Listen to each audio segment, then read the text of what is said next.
For the 8th straight day, the death of one man, fueling both passionate protests and calls for change throughout the country. Today, tens of thousands marched in Los Angeles and throughout the nation's capital. On the heels of President Trump's Bible-carrying provocation, a surge of protesters amidst a heavy show of military force on the steps of the Lincoln Memorial.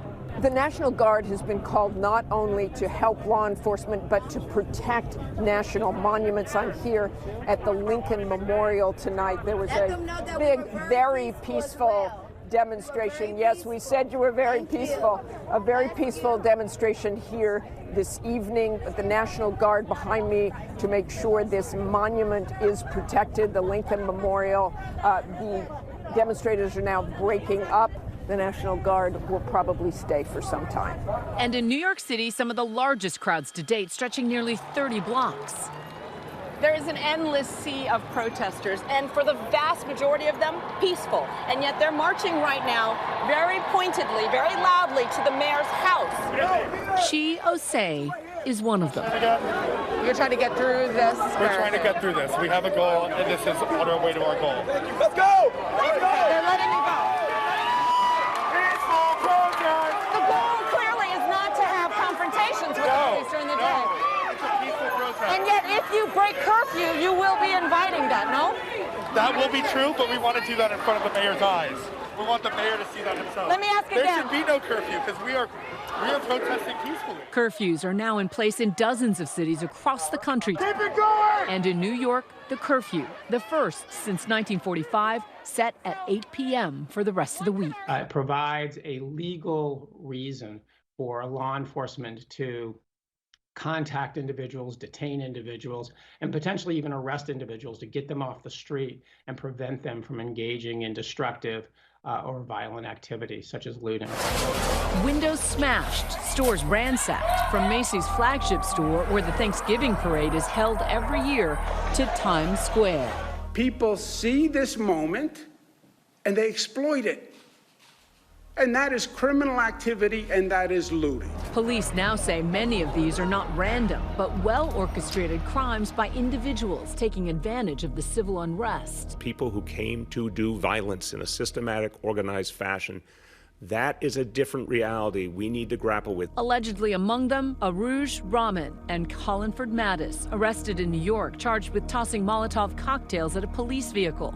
Police calling them professional agitators, both of them licensed attorneys, according to court records. Samantha Shader, allegedly seen here hurling a bottle, facing similar charges. Police say she's been arrested 11 times in 11 states for acts of violence and resisting arrest. In developing a security plan, law enforcement will place undercover officers in the middle of a protest. They'll also use a variety of tools like closed-circuit TV, aviation assets, drones, so that they can monitor protest activity and quickly identify and respond. At just 22, New York native Osee is becoming a seasoned protester. I'm grabbing my portable charger so that I can stay on live. On my Instagram live, heat-resistant gloves, gallon of organic milk for mace and pepper spray. Protective eyewear is important. We are the generation that saw Trayvon Martin die, and we saw how George Zimmerman walked free.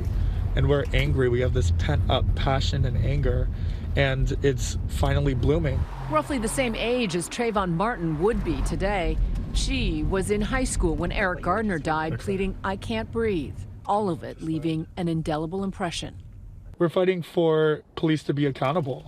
We're fighting for Black people to be treated as human. If you see police aggression against Black people, which happens every day of these protests, you put your right bodies on the line. Osee and his group marched over 5 miles from Lower Manhattan up the city's east side this afternoon. The sight of so many in the streets still jarring after months of pandemic stay-at-home orders. The other appeal that Governor Cuomo made today is that this kind of lack of social distancing might contribute to the pandemic. Does that worry you? Okay. That doesn't at all. You know what's the worst pandemic? Racism. We've been experiencing that. We've been experiencing that for centuries. George Floyd's family in his hometown of Houston are marching right now. in his memory. Do you feel like you're marching in solidarity with other protesters across the country? We're definitely marching in solidarity. It's all peace here. It's all love here.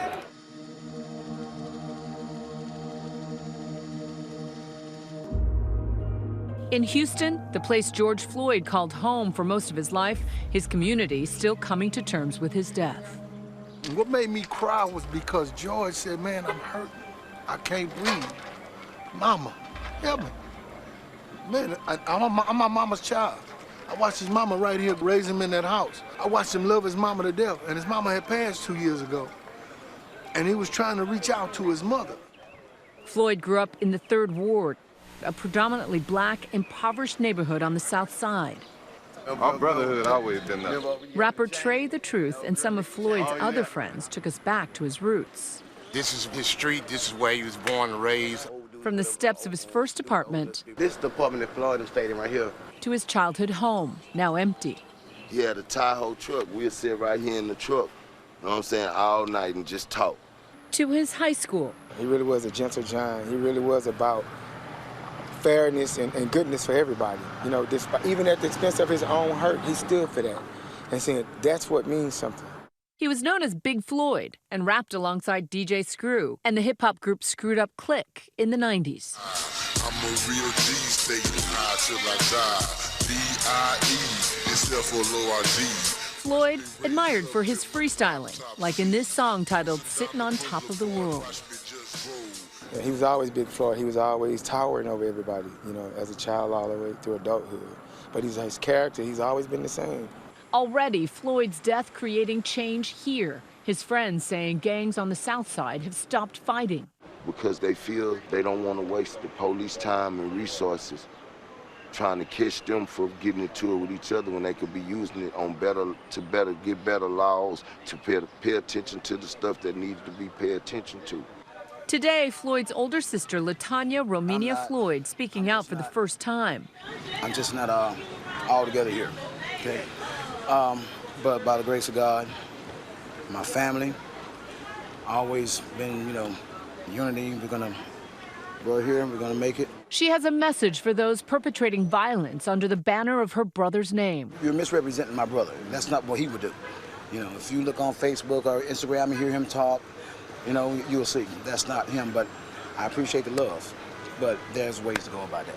We should get a law made in his name, whether it may be excessive force or a certain type of police brutality, where it'll be the George Floyd law, you know what I'm saying? So it's just a mission, you know, it's gonna be a process, but the main thing is to stay at it. We've been saying we should overcome for years, but we haven't overcame yet.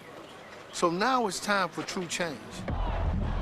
To take that first step, Trae and other leaders in Houston organized a protest in Floyd's memory. My colleague Marcus Moore was along their route. It's a beautiful moment. We're making George proud. This is George's family here. We're making them proud to show how many people love George, man. And we're going to stand up across the nation for him. One of the organizers here is Ashton Woods, the founder of Black Lives Matter Houston, which got its start in 2014 after the death of Michael Brown in Ferguson, Missouri. Please understand that I've been going for literally almost a full month before the murder of George Floyd because of the other murders right here. And it's exhausting, but the work has to get done. Woods is calling for the sea of supporters who showed up today to keep the movement going beyond this moment. I'm excited, but I'm also cautiously optimistic. And I'm not saying that I'm skeptical, but what I'm saying is, where will you be 6 months from now? We need you. Hi everyone, George Stephanopoulos here. Thanks for checking out the ABC News YouTube channel. If you'd like to get more videos, show highlights, and watch live event coverage, click on the right over here to subscribe to our channel, and don't forget to download the ABC News app for breaking news alerts. Thanks for watching.